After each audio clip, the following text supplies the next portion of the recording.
चार सूकीदार पार्टी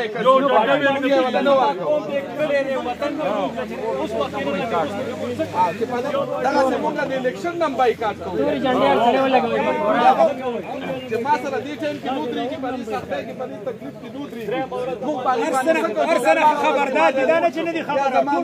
जनाजो लमराजी दुआगानो लमराजी द्री दल राजी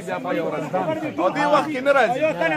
موږ څومره کسان چې دلته ناست یو هر ملګری چې کوم دی د پارټۍ مصباحالدین سره زموږ میټینګ شوی په پیل ورځ هغه ته ما کال کړی چې دا چې مسله د د پیپل پارټۍ سره تعلق لري چې یو ممبر دی هغه د خبرې نه خبر دی هارون صفت صاحب د خبرې نه خبر دی وینا ورته شوی راځي هغه ته خندا کړی دا هارون صفت صاحب بند ٹھیک ده موږ د چا باندې تنقید نه کوو د هرې پارټۍ والا زموږ مشران دي موږ ووټ ورکړی په دې وخت کې مشران دي تنقید نه کوو خو موږ په دې سخته کې ولاړ یو په کار دار چې دا خلک راشي او موږ سره او شکر